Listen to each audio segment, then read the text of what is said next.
कि ये जो सरकार के जो 2 अंग हैं, विधायिका कार्यपालिका में संबंध, तो उसमें जब विधायिका और कार्यपालिका दोनों में समन्वय होगा, हम बोलेंगे संसदीय व्यवस्था। और इस संसदीय व्यवस्था का जन्मदाता कौन? तो ब्रिटेन। संसदीय व्यवस्था भारत में भी पाई जाती है।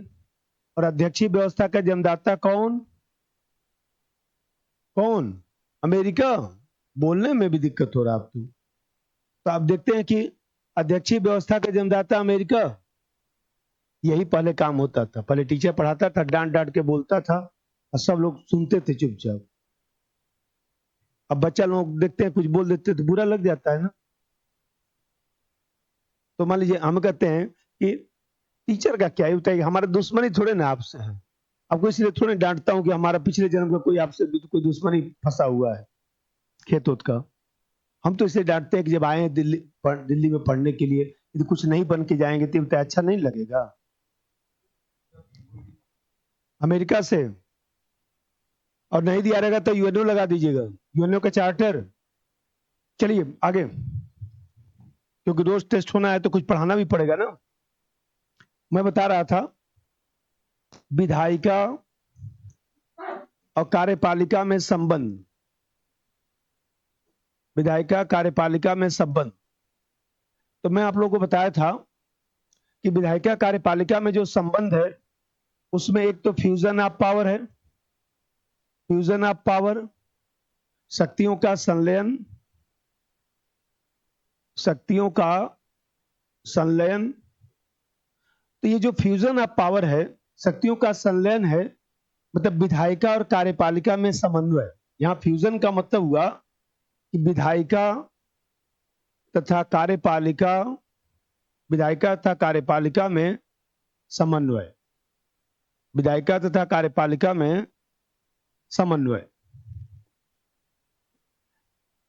तो ये जो व्यवस्था है इसको हम लोग बोलते हैं संसदीय व्यवस्था। इसको बोलते हैं संसदीय व्यवस्था, पार्लियामेंट्री सिस्टम। ठीक। और दूसरा जो व्यवस्था है separation of power, separation of power. ये जो सेपरेशन ऑफ पावर है, शक्तियों का पृथक्करण, शक्तियों का पृथक्करण।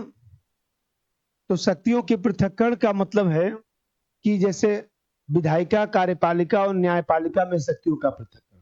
और उस दिन मैं आप लोगों को बताया था कि डिवीजन ऑफ पावर और फ्यूजन ऑफ पावर में डिफरेंस है। हाँ, दोनों में, वो भी हमको ध्यान रखना है। जैसे उस दिन बताया भी था कि ये जो डिवीजन ऑफ पावर है और जो सेपरेशन ऑफ पावर है उसमें डिफरेंस है ना। उस दिन लिखवाया भी था शायद कि ये जो डिवीजन ऑफ पावर है वो संघीय व्यवस्था की विशेषता है, और ये जो सेपरेशन ऑफ पावर है वो अध्यक्षीय प्रणाली की विशेषता है। अब फिर बताया था कि डिवीजन ऑफ पावर जो है वो विकेंद्रीकरण के लिए है, और शक्ति का पृथक्करण जो है ये व्यक्तिगत स्वतंत्रता को बढ़ावा देने के लिए है। तो उस दिन अंतर लिखवाया था। तो ये मैं बताया कि शक्तियों का जो पृथक्करण है इसमें विधायिका तथा कार्यपालिका में बिलगाव होता है, अलगाव होता है, सेपरेशन होता है। तो ये जो अलगाव बिलगाव है ये अध्यक्षीय व्यवस्था में पाए जाएगा, अध्यक्षीय व्यवस्था में पाए जाएगा, प्रेसिडेंशियल सिस्टम। ठीक है। अब हम लोग को एक एक करके उसको समझना है कि क्या प्रणाली है, क्या सिस्टम है। ठीक है, तो पहले इसको हम लोग पढ़ेंगे, फिर हम लोग इसको पढ़ते हैं कि ये जो सरकार के जो 2 अंग हैं, विधायिका कार्यपालिका में संबंध, तो उसमें जब विधायिका और कार्यपालिका दोनों में समन्वय होगा, हम बोलेंगे संसदीय व्यवस्था। और इस संसदीय व्यवस्था का जन्मदाता कौन? तो ब्रिटेन। संसदीय व्यवस्था भारत में भी पाई जाती है। और अध्यक्षीय व्यवस्था का जन्मदाता कौन? कौन? अमेरिका। बोलने में भी दिक्कत हो रहा है आपको। तो आप देखते हैं कि अध्यक्षीय व्यवस्था का जन्मदाता अमेरिका।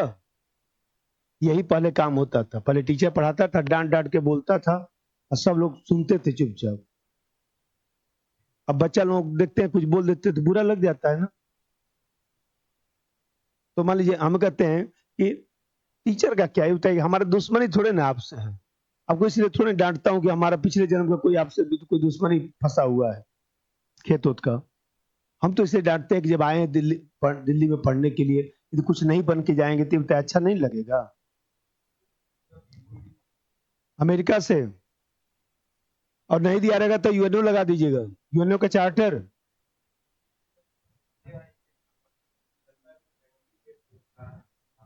हाँ, वो इसलिए है क्योंकि यूनियन ऑफ स्टेट है, तो उस दिन मैं आप आए नहीं थे लगता है, मैं यूनियन ऑफ स्टेट और जो है मतलब कि अर्ध संघीय व्यवस्था और संघीय व्यवस्था में भी अंतर लिखवाए थे, तो आप आए नहीं थे उस दिन। अच्छा था, हाँ, तो दोनों में अंतर करवाया था, इसीलिए करवाया था कि आपको 4 लाइन ध्यान रखना है।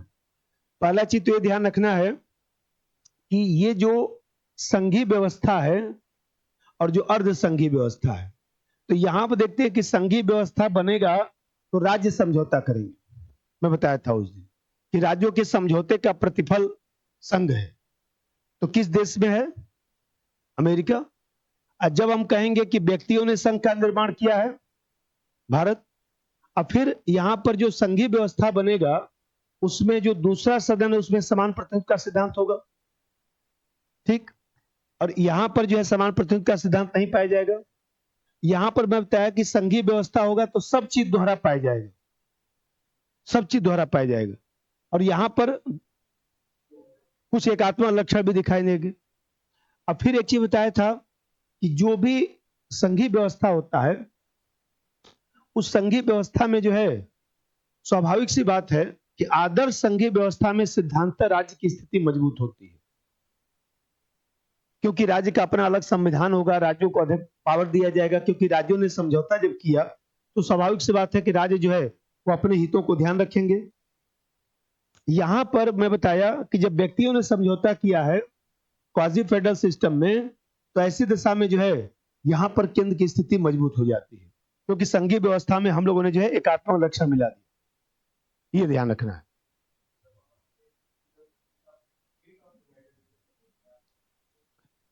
वी द पीपुल, ये शब्द कहां से लिया गया? अमेरिका। अरे कभी कभी पूछ सकता है, पूछने में क्या है।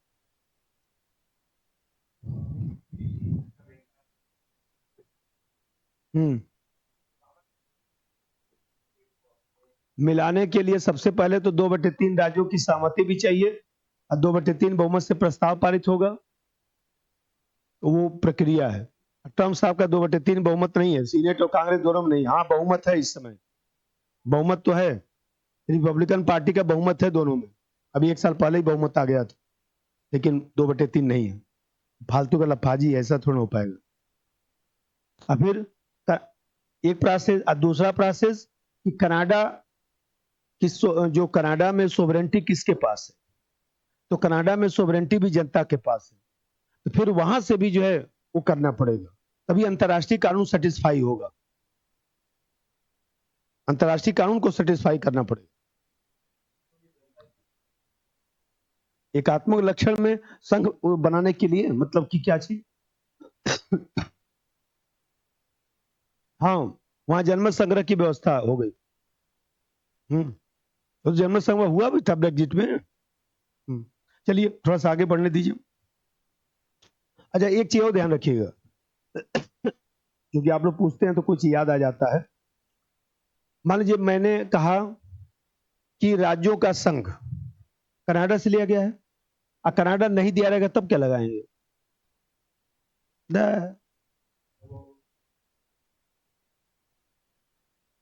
British north, British north America tick लगाइए, कहीं लिख दीजिएगा। नहीं दिया रहेगा 35 भी लगा सकते हैं, क्योंकि उसमें भी अवशिष्ट शक्तियों की बात थी। तो अवशिष्ट शक्तियां 1935 के नियम से लिया गया है, ठीक बात है, एक ही देता है। ये लफड़ा होता है उसमें, ये मिलाने को देगा, तो ऐसा करेगा कि जो आप जानेंगे वो नहीं देगा, हटा देगा, और आप रिजिड होकर मिलाएंगे तो मिलेगा नहीं। तो अवशिष्ट शक्ति 1935 के नियम से लिया गया, लेकिन 1935 के अधिनियम में अवशिष्ट शक्ति का अधिकार किसके पास था? गवर्नर जनरल के पास था। और इस समय अवशिष्ट शक्ति के लिए संसद कानून बनाती है, और दूसरी तरफ जो सुप्रीम कोर्ट डिसाइड करता है कि कौन सा विषय अवशिष्ट शक्ति में आएगा या नहीं आएगा। अवशिष्ट शक्ति का अनुच्छेद कौन सा है? 248। बढ़िया, ऐसे एकदम याद होना चाहिए। ये भी अंतर हम लोग को ध्यान रखना है, कहीं बोला था ना साइड में जगह छोड़ा करिएगा, ये भी 4 अंतर लिखिएगा, बना लीजिए। पीटी में जब जो याद आएगा बोल दिया करूंगा, तो फिर भूल जाऊंगा, फिर भूल ही जाऊंगा। ये जो फेडरल सिस्टम है, जो फेडरल सिस्टम है, अमेरिका को लीजिए, तो फेडरल सिस्टम में बताया था कि जो इकाई है, तो कहीं ना कहीं इकाई जो है व्यवस्था से अलग नहीं हो सकता है। इसका मतलब कि अविनाशी संघ बनता है।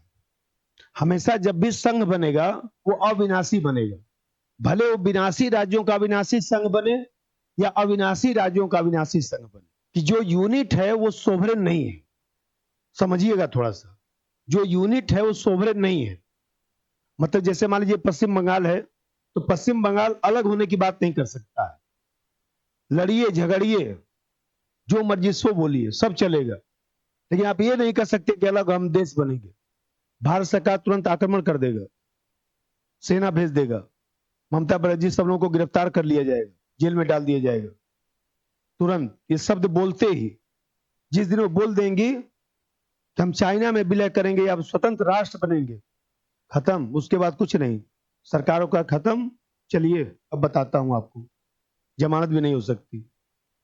तो आप देख रहे हैं कि कहीं ना कहीं इसीलिए शपथ में एकता अखंडता शब्द जोड़ा गया, किस संशोधन द्वारा, बोलिए आप ही, 16वां। बढ़िया। तो आप देख रहे हैं कि इसका मतलब हुआ कि इकाई संप्रभु नहीं है, अर्थात इसी में लिख दीजिएगा, अर्थात इकाइयां संप्रभु नहीं होती है। तो कॉन्फेडरल सिस्टम का एग्जांपल समझिए। जैसे इसका एग्जांपल अपने दिमाग में क्या रख लिया आपने, अमेरिका। इसका दिमाग में रख लीजिए यूएन, यूनाइटेड नेशन, अपने दिमाग में रखिए। तो अब यूएन में क्या होता है, जब चाहे तो भारत अलग हो जाए। यूएन में हमारी इच्छा, जब इच्छा हम अलग हो जाए, कोई दिक्कत थोड़ी ना है। जैसे अमेरिका डब्ल्यूएचओ से अलग हो गया ना, ट्रम्प साहब ने उस दिन बोल दिया कि हम अलग हो रहे हैं, तो डब्ल्यूएचओ क्या कर लेगा, कुछ नहीं। हमारा नहीं मन कर रहा है रहने का उसमें। तो यहां पर इकाइयां संप्रभु नहीं होती है, मतलब कभी भी व्यवस्था से अलग हो सकती है। नंबर एक इधर लिख। तो फेडरल सिस्टम बनाया गया, तो उस दिन मैं बताया था कि फेडरल सिस्टम बनेगा तो लिखित संविधान होगा। इसका मतलब समझौता होगा, भले जनता समझौता करे या राज्य करे। और जब समझौता होगा तो इसमें क्या चीज होगा कि केंद्र राज्य के मध्य शक्तियों का विभाजन कैसे होगा, यही तो समझौता होगा। देखिए मैं बताया कि पीटी कोई बहुत बड़ी परीक्षा नहीं है। मैं बार बार बोलता हूं, हम लोग को पढ़ने का तरीका केवल बदलना पड़ेगा। पढ़ने का तरीका ही बदलना पड़ेगा कि हम लोग को पहले तो समग्रता के साथ पढ़ना है। दूसरा चीज कि कुछ भी नहीं छोड़ना है। मैं बताया कि अभी 6 घंटे की क्लास शुरू होगी 6 तारीख से। 5 तारीख को चुनाव है दिल्ली में, 6 तारीख से 6 घंटे क्लास शुरू होगी। 10:30 बजे से 1:30 बजे तक क्लास चलेगा। एक क्लास चलेगा, जैसे मान लीजिए हिस्ट्री चला, फिर 3 घंटे इकोनॉमिक्स चलेगा। ये पूरा जो है 4 महीने भयंकर पीटी चलेगा। और उस कॉपी में इतना लिखवा दिया जाएगा, कुछ कॉपी में से दिखाया जाएगा, देखिए लिखवाया था, कैसे ना टिक लगाए, कहां से पूछ लेगा। वहां पेपर बनाने वाले लोग भी क्या किए होंगे, पढ़े ही तो होंगे। हम लोग क्या किए हैं, हम भी तो पढ़ ही रहे हैं, ऐसे थोड़ी ना उड़ गया है। तो मान लीजिए हमें कहते हैं इनका तो ऐसे ही उड़ गया तो मान लीजिए तो पढ़ना तो पड़ेगा। अब पीटी चुनौती हुआ तो फिर पीटी का चुनौती स्वीकार किया जाए। अब इसमें लिख दिए, अब दूसरा बात समझिए, उसमें लिख दिए ना इकाइयां संप्रभु होती हैं, कभी भी व्यवस्था से अलग हो सकती है, जैसे यूएनओ राष्ट्रमंडल, ठीक है। अब दूसरा बात देखिए, यहां पर जो संघीय व्यवस्था बनेगा लिखित संविधान होगा। कन्फर्म है कि लिखित संविधान होगा। अभी बताइए उस लिखित संविधान में क्या होगा, केंद्र राज्य के मध्य शक्तियों का विभाजन। नंबर 2, रोम समझौता, यूरोपियन यूनियन बना, आ चुका आईएएस में क्वेश्चन। 4 समझौता पूछा था, मिलाने को बोला था 7-8 साल पहले, देखिएगा। तो रोम समझौते के माध्यम से यूरोपियन यूनियन बना। इसका मतलब कि यूरोप के, पश्चिमी यूरोप के देशों ने मिलकर एक समझौता किया था 1954 में, यूरोपियन यूनियन उन्होंने बनाया। ईसीसी बना था ना, फिर ईसीसी शुरुआती दौर में बना था, और फिर ईसीसी बदल के 94 में यूरोपियन यूनियन हुआ। हाँ, मार्शल समझौता, तमाम जो मार्शल समझौते क्या है, अब गड़बड़ा रहे हैं। मार्शल जो किया गया था, उसके माध्यम से अमेरिका जो है पश्चिमी यूरोप के देशों की आर्थिक मदद किया। एनसीईआरटी में लिखा है, आईएएस में पूछ चुका है मार्शल योजना। मार्शल योजना क्या है? तो मार्शल योजना के तहत जब शीत युद्ध चल रहा था, तो ऐसे दिशा में पश्चिमी यूरोप के जो देश थे उनकी अर्थव्यवस्था खराब हो गई थी। तो उनकी अर्थव्यवस्था को मजबूत करने के लिए अमेरिका ने मार्शल योजना शुरू किया, और उसी मार्शल योजना जब शुरू किया गया तो पश्चिमी यूरोप के देशों की आर्थिक मदद अमेरिका ने किया। तो जो पूर्वी यूरोप के देश थे, जो साम्यवादी देश थे, तो कहीं ना कहीं वो उनकी सहायता नहीं अमेरिका ने किया। तो उनकी सहायता नहीं किया तो मार्शल योजना को काउंटर करने के लिए सोवियत संघ ने कौन सी योजना शुरू की? तो सोवियत संघ ने सीएमईए शुरू किया था, और उसके माध्यम से जो है पूर्वी यूरोप के देशों की आर्थिक मदद, तो खैर चलता ही रहेगा। एनसीईआरटी पढ़ डालिए बढ़िया से, क्योंकि तो जिस रास्ते पर पेपर जा रहा है ना, वो बहुत खतरनाक रास्ता है। ऐसे पूछेगा, सोच लीजिए कहाँ हवा लगेगा किसी को, सब कोचिंग वोचिंग बैठ जाएगा लिए दिए, क्योंकि वो तो ट्रैक से हट चुका है। बताइए, जो फेडरल सिस्टम है, तो फेडरल सिस्टम जो है वह स्थायी व्यवस्था होगा। अभी बताया कि सामान्यतः जो है वह इकाई जो है व्यवस्था से अलग ही नहीं हो सकता है, तो स्थायी व्यवस्था होगा। और स्थायी व्यवस्था होगा तो ये किसी देश का शासन चलाने के लिए इसका व्यवस्था बनाया जाता है। जैसे समझिए कनाडा है, जर्मनी है, तो ये सब बड़े बड़े देश हैं, तो वहां पर शासन व्यवस्था कैसे चलेगा, इसको चलाने के लिए फेडरल सिस्टम बनाया जाता है। नंबर 3,